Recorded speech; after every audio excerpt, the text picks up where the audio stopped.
Bom dia, meus amados. Hoje mais um sábado, dia 19 de novembro de 2022.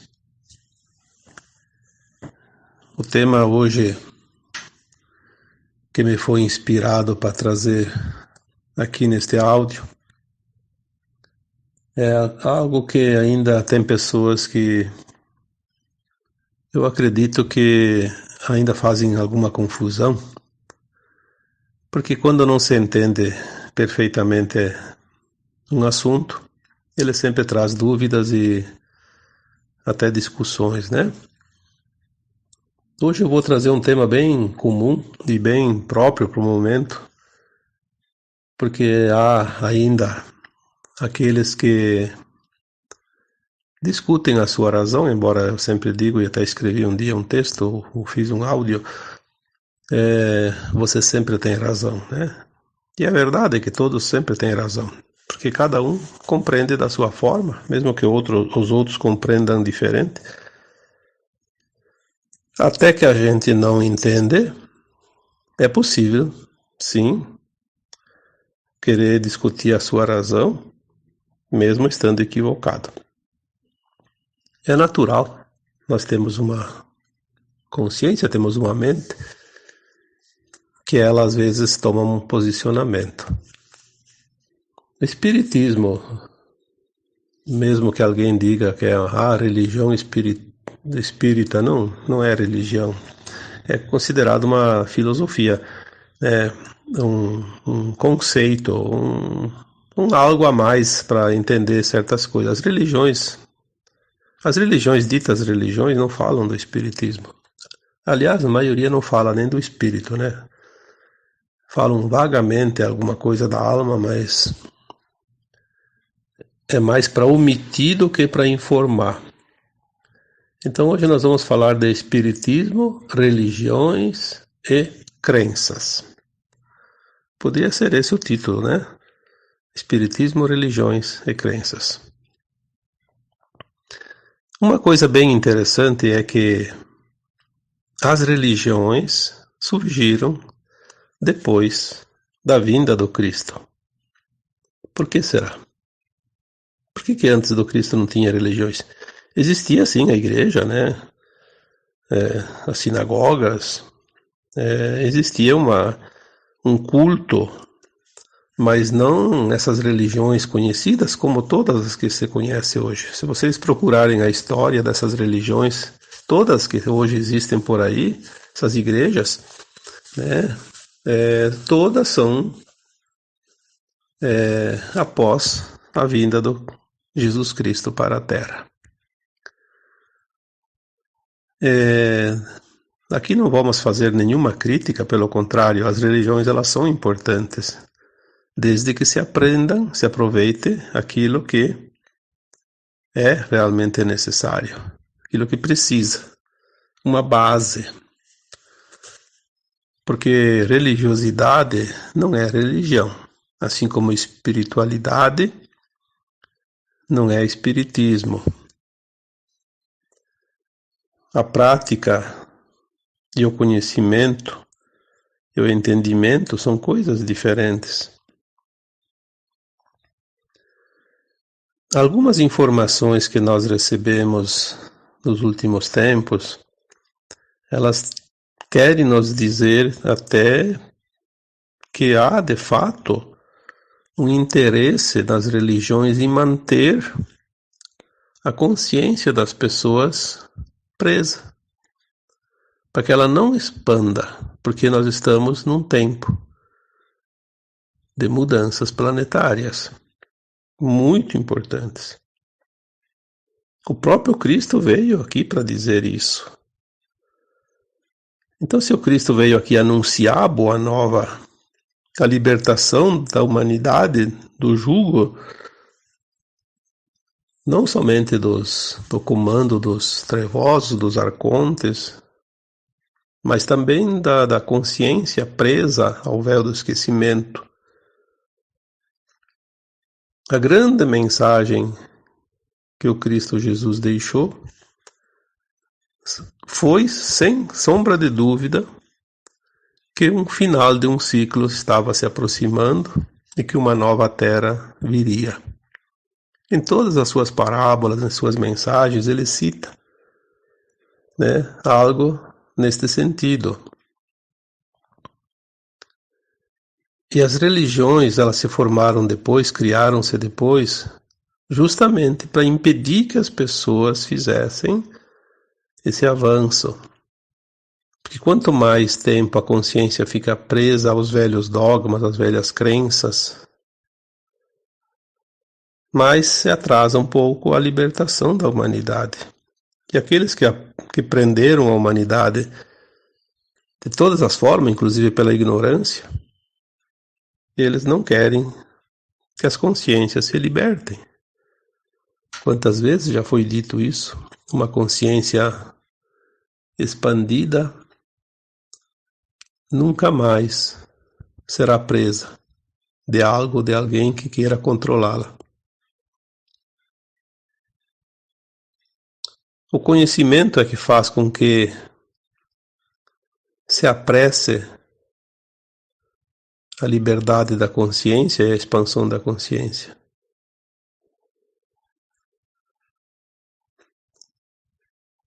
Tem aquela parábola, né? E por falta de conhecimento, meu povo pereceu. Tem aquela outra, conhecereis a verdade, e a verdade vos libertará.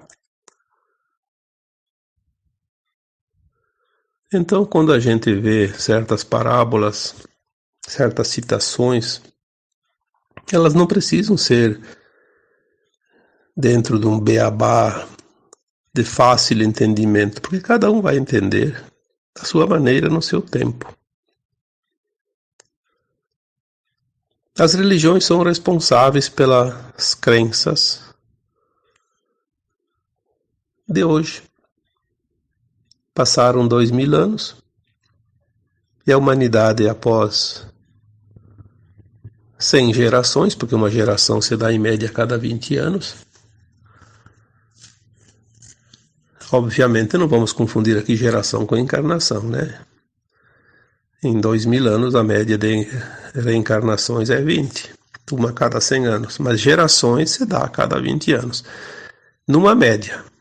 Agora até está espichando um pouco mais, porque as pessoas têm filhos geralmente após os 30 anos, mas até a última geração, até a geração dos nossos pais, era uma média a cada 20 anos, então não vai mudar nada em 2000 anos, né?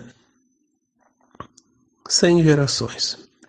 As crenças ficaram praticamente sacramentadas, né?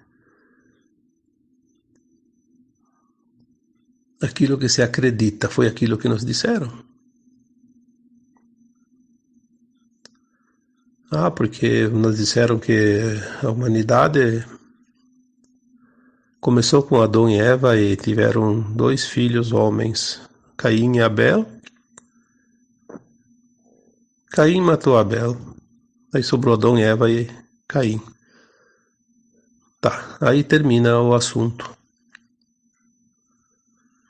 Obviamente que se você tem um pouco de raciocínio, vai entender que isso não é uma verdade. Pode ser uma metáfora, mas nem como metáfora porque não tem lógica. Como surgem as coisas?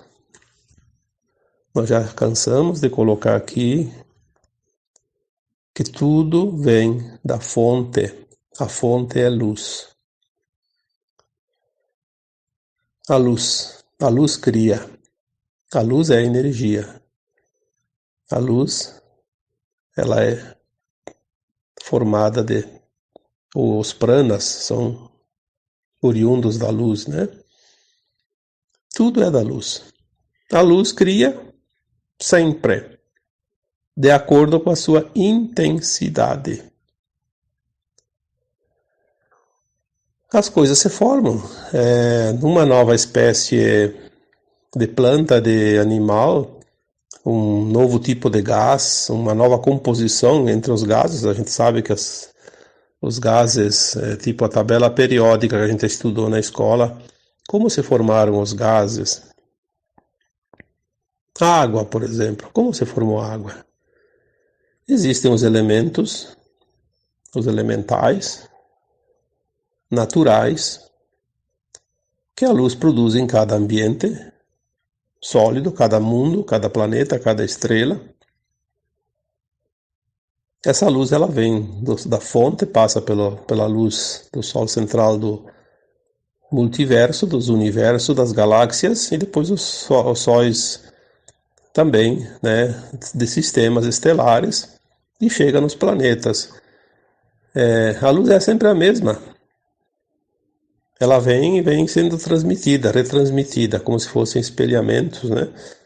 E ela traz a energia. Então a água surgiu de dois elementos, hidrogênio e oxigênio, que são gases. É bem interessante, né? Não precisa estudar muito química para entender que H2O são duas moléculas de hidrogênio e uma de oxigênio. Se juntam 3 moléculas, 2 de hidrogênio, uma de oxigênio, formam água potável, líquida.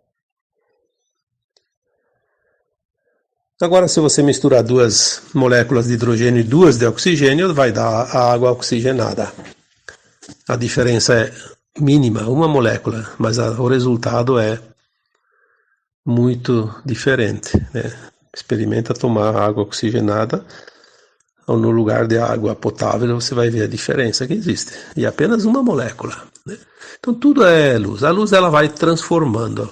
Né? Quando o Lavoisier disse aquela lei máxima dele, né? Nada se cria, nada se perde, tudo se transforma. Também é uma forma de entendimento. Tudo se modifica dentro daquilo que já existe. Você pega lá 10 ingredientes para fazer um bolo. Se você mudar a composição de cada ingrediente a mais ou a menos, para mais ou para menos em cada receita, você vai ter bolos diferentes, com os mesmos ingredientes.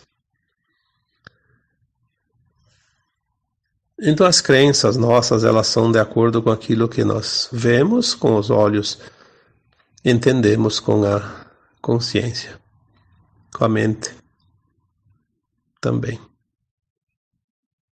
Mas muitas vezes nós acreditamos naquilo que os outros nos dizem. Por quê? Porque nós nos achamos pequenos demais para admitir que temos o conhecimento dentro de nós.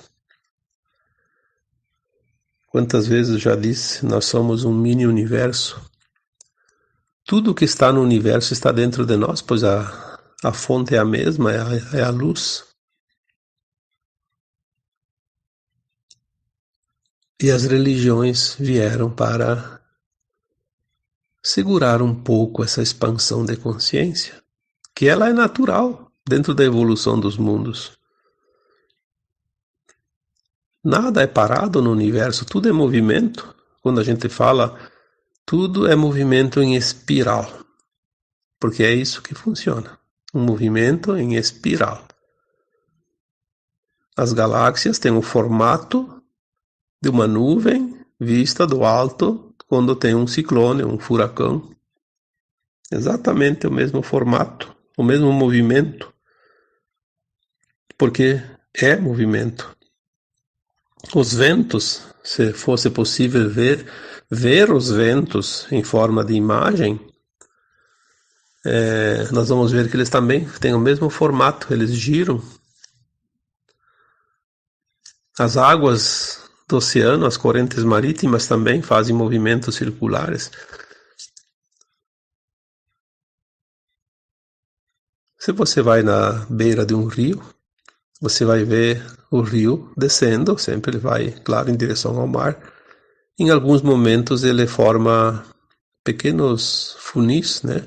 Vórtices, vai girando. E não precisa nem ir na beira do rio. Enche o tanque de água e depois tira a tampinha e solta a água. Vai ver como a água gira para sair do tanque. Movimento em espiral. Assim são nossos chakras.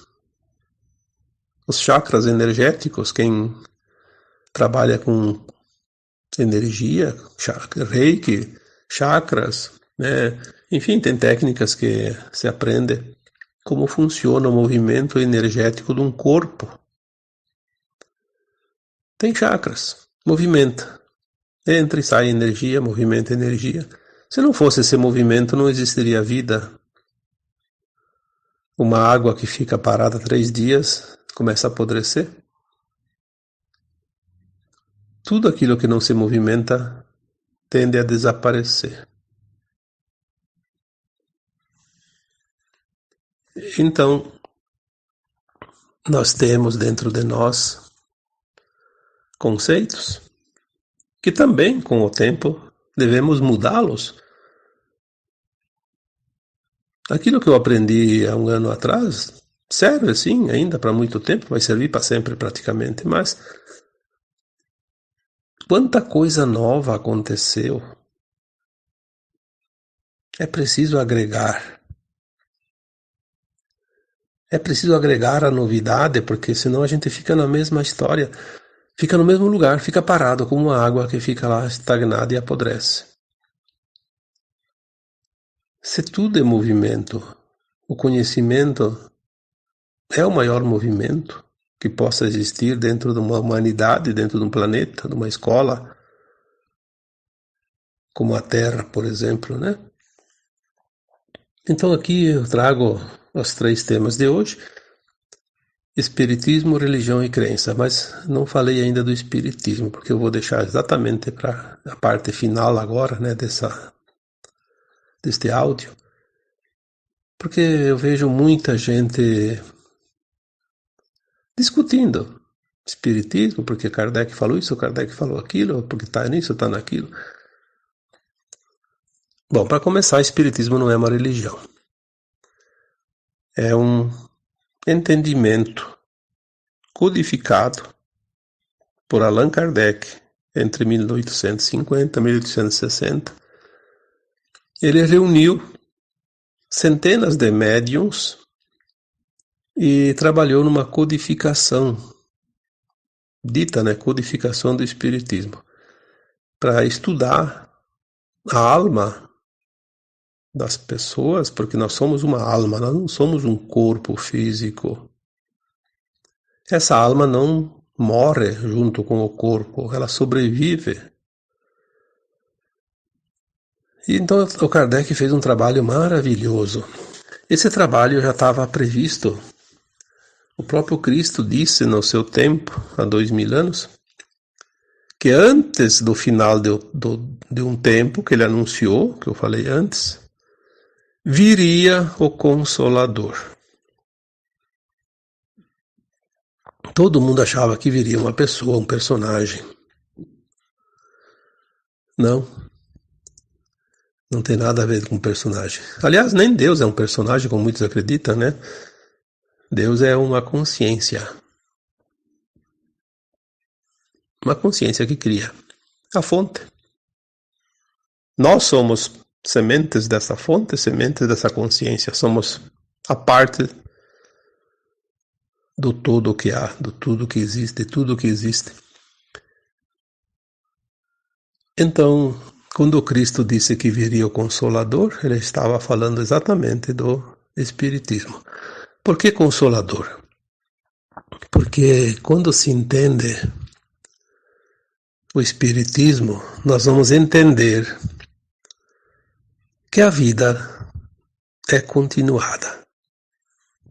Nós não morremos, nós só mudamos de dimensão para poder avaliar o nosso aprendizado, já que na condição de encarnado nós somos acometidos pelo véu do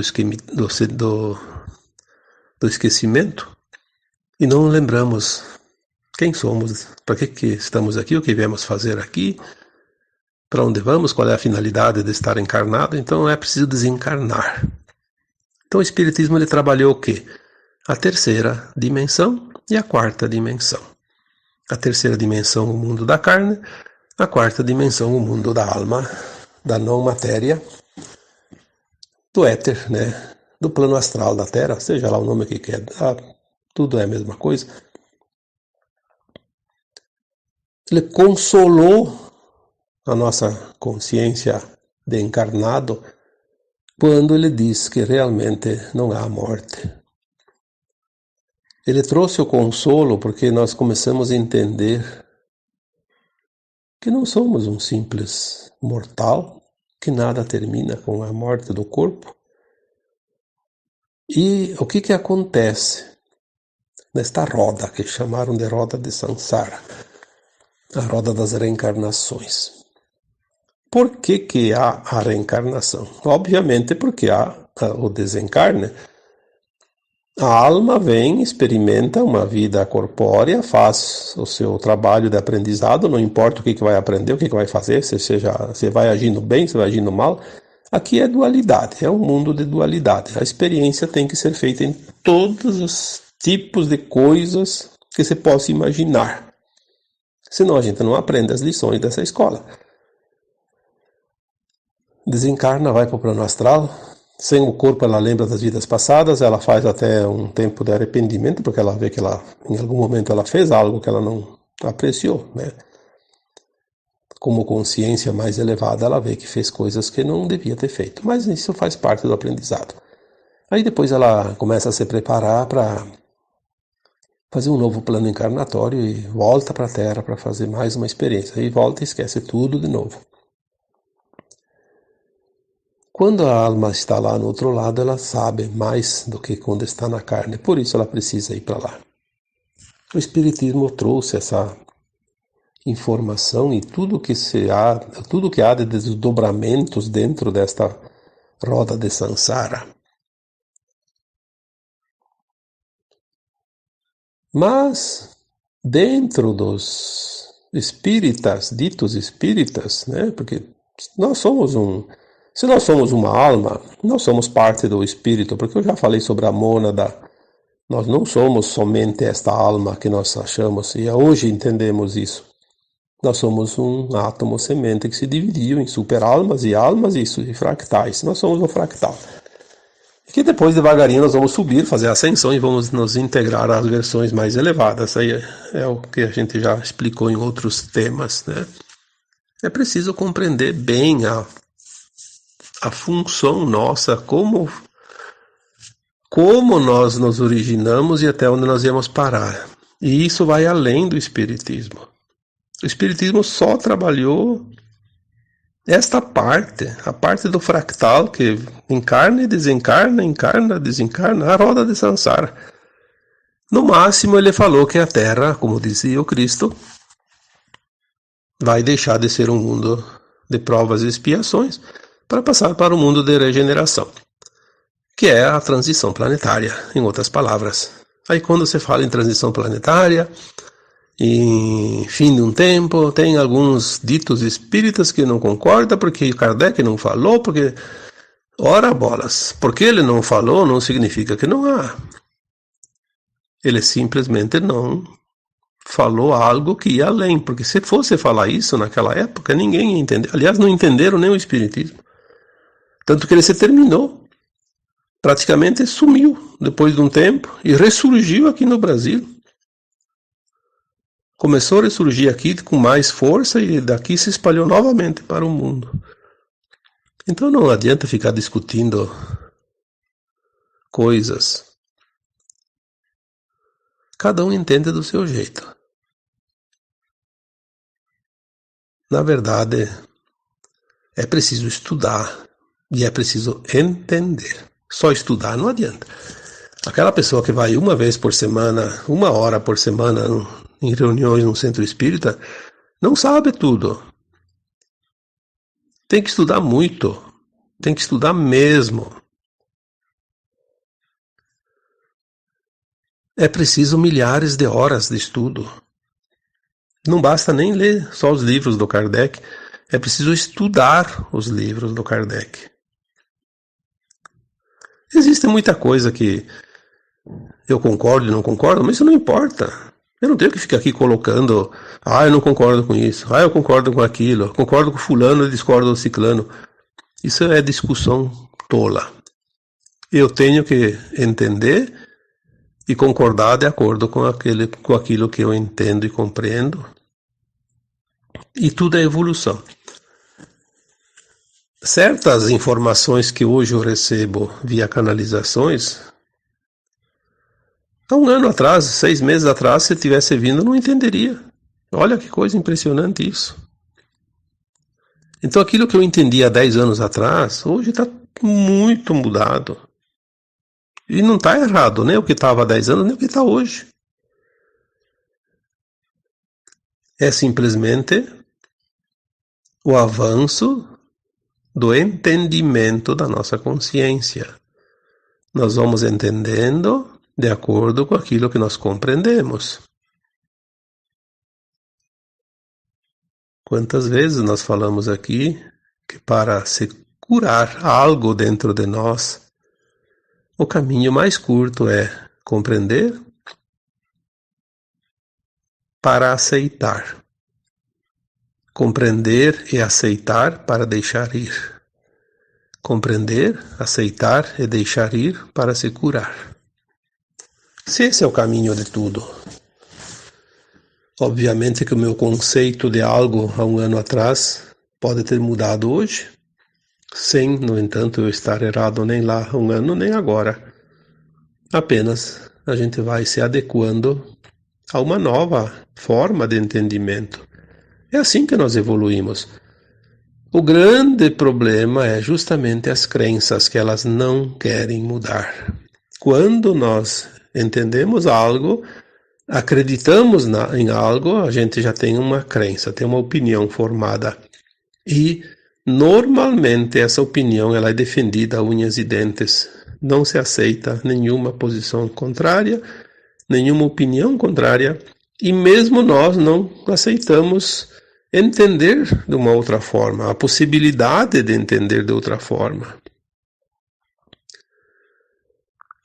Aí vem uma questão que eu sempre lembro. Quem aprende mais? Aquele que se permite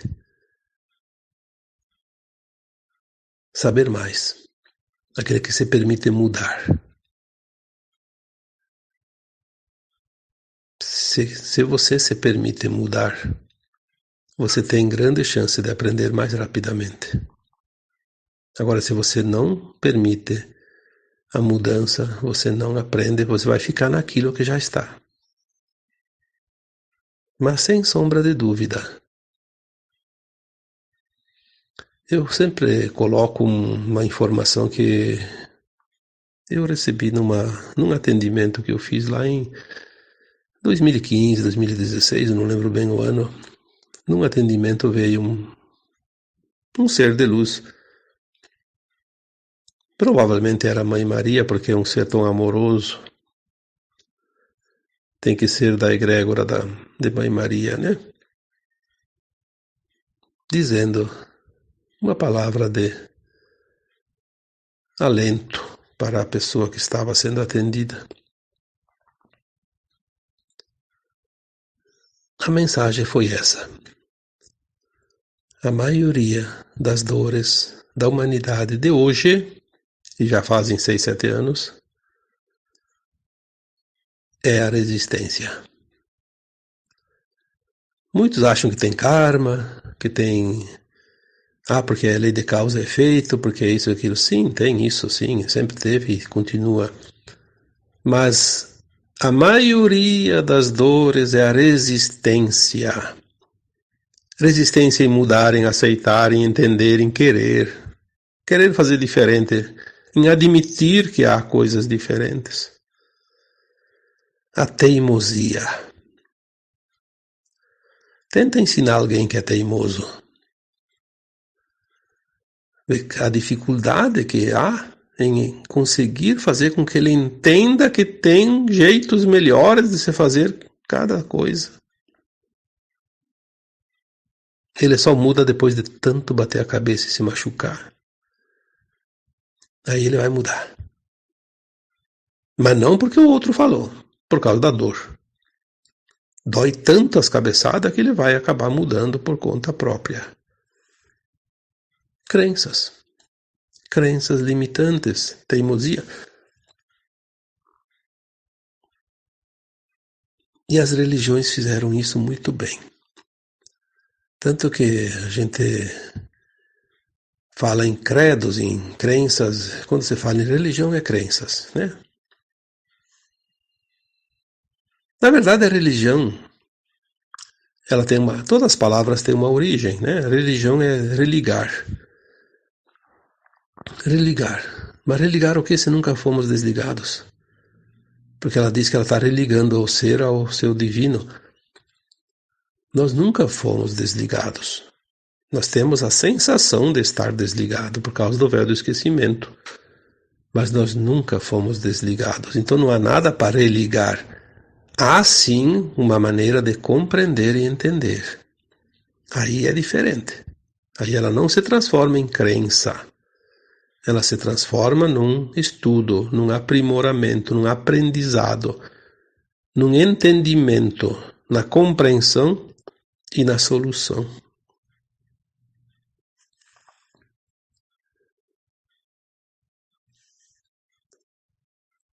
O Espiritismo, ele não cria crença. Kardec criou essa doutrina. Na verdade, ele não criou, ele codificou. Kardec não criou nada, né? Ele codificou através dos canais mediúnicos que ele reuniu. Muitos, no mundo inteiro, numa época que é muito difícil, né? Porque comunicação em 1850 não era fácil. Mas conseguiu, né? Porque era um projeto divino e foi realizado. Então, quando tem um projeto divino, tudo chega ao seu termo final desejado. Ele codificou o Espiritismo, trouxe o Consolador para que nós possamos compreender aquilo que não podemos ver com os olhos. Eu diria que mais adiante o Espiritismo não vai servir mais para nada, mas serviu muito até aqui e vai servir mais um pouquinho. Por quê? Porque nós vamos para a quinta dimensão. Lá não vai ter a roda de Sansara, não vai ter nascimentos e mortes como aqui. Então, o que o Kardec codificou terá cumprido a sua missão. E ponto final. Então, não admitir dentro de um centro espírita, dentro daquele que se diz espírita, embora o termo muitas vezes é dito espiritualista, mas que seja lá o termo que for, o seguidor da doutrina do Kardec, do Espiritismo, precisa entender que a escola ampliou seu vasto conhecimento e as oportunidades de ensinamento. Após a transição planetária, quando a Terra se transformar num mundo de regeneração, não mais de provas e expiações, o jardim de infância do Espiritismo ficou para trás. Porque se o Espiritismo fala da roda de Sansara, num mundo de provas e expiações, e tudo isso vai deixar de existir, obviamente, isso vai ficar também no conhecimento e na lembrança, nas memórias, nos registros de cada alma daquilo que foi. E é assim que os mundos evoluem, tudo evolui. Como diz o Lavoisier, mais uma vez, vou dizer aqui, nada se cria, nada se perde, tudo se transforma. Não admitir as mudanças, não admitir as transformações, é realmente fincar o pé e ficar parado como uma estaca. Não sai do lugar. Então agora eu vos deixo com um grande abraço de luz em cada um de vocês. Namastê.